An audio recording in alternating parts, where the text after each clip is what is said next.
नमस्कार मंडळी. तर सिनेमागृहात देवा आणि स्काय4 एकदम धुमाकूळ घालतात, तसेच OTT प्लॅटफॉर्मवर सुद्धा धुमाकूळ घालणारी एक सिरीज आली आहे.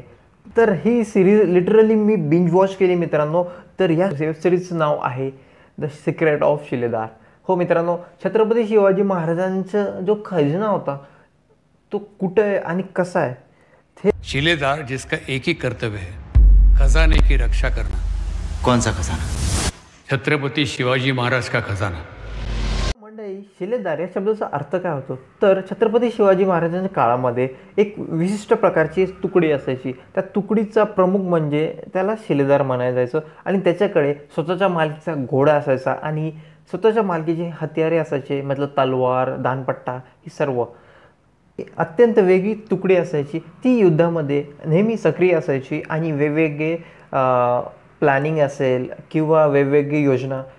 तर मंडळी, ही संपूर्ण जी वेबसिरीज आहे ती एक ऐतिहासिक कादंबरीवर आधारित आहे. तर या कादंबरीचं नाव आहे प्रतिपश्चंद्र. ही आपल्याला सर्वांना ठाऊकच असेल. अतिशय सुंदर प्रख्यात अशी ही कादंबरी आपल्याला सर्वांना ठाऊकच असेल. तरी जी लिहिली होती डॉक्टर सूर्यकांत प्रकाश कोयडे यांनी.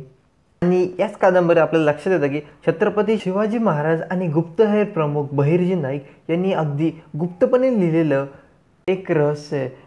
असं रहस्य जे आजसुद्धा छत्रपती शिवाजी महाराजांचे पिढ्या 8 पक्के शिलेदार आहे त्यांचे पिढ्यासाठी आणि चाललेले कित्येक 3.5 वर्षापासून चालणारे जे युद्ध आहे आणि आजसुद्धा त्या रहस्याचं संरक्षण करण्यासाठी कित्येक पिढ्या आजसुद्धा आपल्या प्राणांचे बलिदान देत आहेत.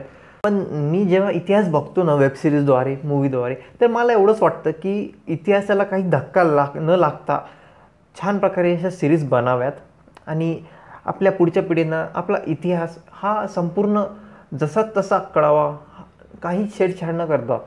एवढी इच्छा असते माझी आणि ही सिरीज ही माझी इच्छा पूर्ण करते. आणि तर मित्रांनो, आपल्याच मातीतला एक माणूस आहे आदित्य सरपोतदार. याचं तर खरं तर कौतुक केलं पाहिजे. यांनी जो निर्णय घेतला की ही सिरीज मराठीत न बनवता हिंदीमध्ये बनवावी, कारण आपले महाराज आणि आपला इतिहास हा जास्तीत जास्त लोकांपर्यंत पोहोचावा.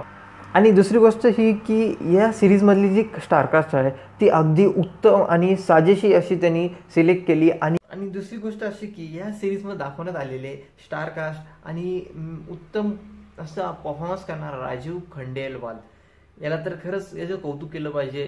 राजीव खंडेलवाल अत्यंत अमेझिंग असा ॲक्टर. त्यांनी बॉलिवूडमध्ये सुद्धा खूप छान प्रकारचे सिनेमा केले आहेत. हे सगळे तुम्हाला दिसतीलच. मराठी सिनेमासृष्टीतली सई तांबडकर सुद्धा याच्यात दिसेल तुम्हाला.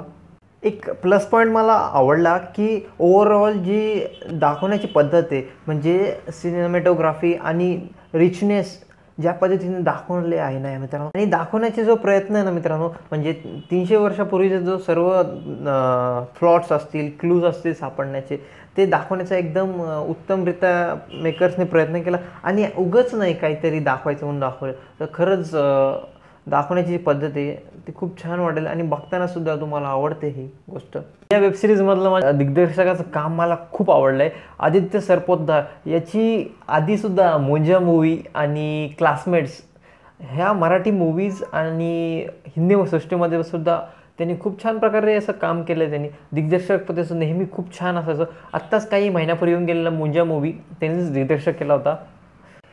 आणि मित्रांनो, शेवटचे 2 एपिसोड आहे ना ते कमालचे बनवले ना, मला ते खूप आवडले. आणि ज्या प्रकारे तो खजिना दाखवला आहे आणि सिंहासन, बाप रे. आणि लास्टला जेव्हा लास्ट एपिसोड संपतो आणि जी शेवटची गर्जना आहे ना, ओ हो, असं वाटलं त्या सोन्याच्या सिंहासनावर छत्रपती शिवाजी महाराज वापस एकदा बसावेत. खूप छान आहे, असा आवडला मला सिरीज. आणि तुम्हाला कसा वाटला, तुम्ही जर बघितला आहे मला कमेंटमध्ये नक्की सांगा. असे इतिहासमध्ये इंटरेस्ट असणारे लोक तुम्ही जर आहात तर हा सिरीज नक्की आणि नक्की बघा. आणि छत्रपती शिवाजी महाराजचा इतिहास तर आपल्याला खूप आवडतो. दुसऱ्यांना पण रिकमेंड करा की सिरीज नक्की जाऊन बघा. हॉटस्टारवर आला आहे, डिझनी प्लस हॉटस्टार. ओके, तर जय शिवराय मित्रांनो. कमेंट करा तुम्हाला जर व्हिडिओ आवडला असेल तर, आणि फॉलो करा माझ्या यूट्यूब चॅनल. भेटूया लवकरच.